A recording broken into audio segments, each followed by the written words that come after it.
قدیم زمانے میں جنگلوں کے بادشاہ شیر کو اپنی سلطنت پر بڑا غرور تھا۔ اس کی دھاڑ سے زمین کانپتی تھی اور ہر جانور اس کے خوف سے لرزتا تھا۔ الو ایک چھوٹا، دانا اور خاموش رہنے والا پرندہ تھا جسے جنگل میں کوئی خاص اہمیت نہ دیتا، لیکن عقل میں وہ سب پر بھاری تھا۔ یہ کہانی عقل و غرور کی جنگ ہے، جہاں ایک نادیدہ دانا پرندہ ایک مغرور بادشاہ کو آئینہ دکھاتا ہے۔ جنگل میں ہر روز شیر کا دربار لگتا، ہر جانور وقت پر آتا، سر جھکاتا اور شیر کی تعریف میں زمین آسمان کے قلابے ملاتا۔ شیر خوش ہوتا، اس کی گردن فخر سے تن جاتی، اور وہ سمجھتا کہ پورا جنگل اس کی عظمت کا قائل ہے۔ ایک دن شیر نے اعلان کیا، میری عقل، طاقت اور حکومت بے مثال ہے۔ جو کوئی میری برابری کا دعویٰ کرے اسے میں عبرت کا نشان بنا دوں گا۔ تمام جانور خاموش رہے، لیکن اس دن الو نے درخت سے نیچے آ کر کہا، اے جنگل کے بادشاہ، طاقت تو تمہارے پاس ہے، مگر کیا تمہیں اپنی عقل پر بھی اتنا ہی ناز ہے؟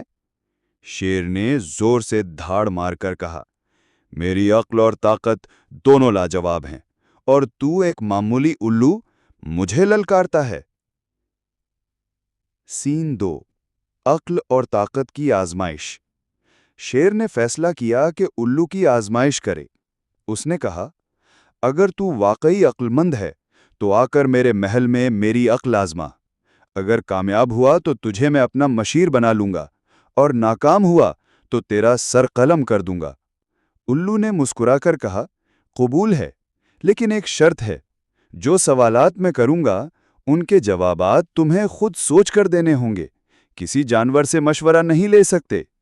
شیر نے غرور سے ہنستے ہوئے کہا، میں تمہاری شرط بھی مانتا ہوں۔ نے دربار میں پہلا سوال کیا، ایسا کون سا درخت ہے جس کی جڑیں نظر نہیں آتیں، پتے کوئی نہیں، مگر اس کا سایہ سب کو گھیر لیتا ہے؟ شیر سوچ میں پڑ گیا، تمام جانور بھی حیران تھے۔ کچھ لمحوں بعد شیر بولا، ایسا درخت جھوٹ ہے۔ جھوٹ کا سایہ ہر جگہ پھیلتا ہے، مگر اس کی جڑیں نظر نہیں آتی اور پھل کچھ نہیں ہوتا۔ الو نے مسکرا کر سر ہلایا، صحیح جواب بادشاہ سلامت۔ شیر خوش ہوا اور غرور سے بولا، دیکھا، میں صرف طاقتور نہیں، عقل مند بھی ہوں۔ الو نے دوسرا سوال کیا، ایسا قیدی کون ہے جو قید میں بھی آزاد ہوتا ہے اور آزادی میں بھی قید؟ شیر نے آنکھیں بند کیں اور کچھ دیر بعد کہا، یہ انسان کا نفس ہے۔ جب قابو میں ہو تو آزاد، اور جب بے قابو ہو جائے تو انسان قیدی بن جاتا ہے۔ الو نے تالیاں بجائیں، تم سچ میں بہت کچھ سمجھ چکے ہو شیر بادشاہ۔ شیر اپنی تعریفوں سے مزید مغرور ہو رہا تھا۔ اس نے کہا، اگر میں عقل اور طاقت دونوں میں کامل ہوں تو کیا میں ہمیشہ زندہ نہیں رہ سکتا؟ الو نے غور سے اسے دیکھا اور کہا، بس یہی تیرا تیسرا سوال ہے، اور اصل آزمائش بھی یہی ہے۔ شیر حیرت سے بولا، یہ سوال کیا؟ الو نے کہا، اگر تم عقل مند ہو تو بتاؤ، موت سے بڑا سچ کیا ہے، اور وہ کون سا تاج ہے جو قبر میں بھی ساتھ جاتا ہے؟ سین 6، خاموشی اور فکری شکست۔ شیر اس بار خاموش ہو گیا، دربار میں سناٹا چھا گیا۔ جانور حیران تھے کہ شیر نے کبھی ایسا سنجیدہ سوال نہ سوچا تھا۔ کچھ لمحوں کے بعد شیر دھیرے سے بولا، موت سے بڑا سچ کچھ نہیں، اور وہ تاج صرف نیکی کا ہوتا ہے جو قبر میں ساتھ جاتا ہے۔ الو نے کہا، تو پھر اے شیر بادشاہ، کیوں اتنا غرور کرتے ہو؟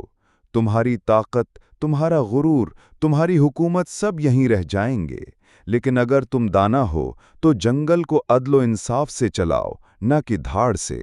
شیر خاموشی سے الو کی بات سنتا رہا۔ کچھ لمحوں بعد اس کی آنکھوں سے آنسو نکلے۔ اس نے دربار میں اعلان کیا، الو کی عقل نے آج میری آنکھیں کھول دی ہیں۔ آج سے میں اپنی طاقت کو عدل کے لیے استعمال کروں گا۔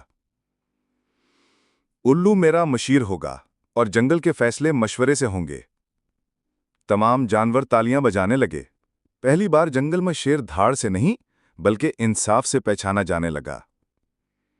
انجام، نصیحت۔ یہ کہانی ہمیں سکھاتی ہے کہ طاقت وقتی ہوتی ہے، اور عقل دائمی۔ غرور ہمیشہ بربادی کا سبب بنتا ہے اور عاجزی انسان کو سچا حکمران بناتی ہے۔ الو ایک علامت ہے عقل کی اور شیر طاقت کی۔ جب عقل طاقت کو راہ دکھائے تو جنگل کیا، دنیا بھی امن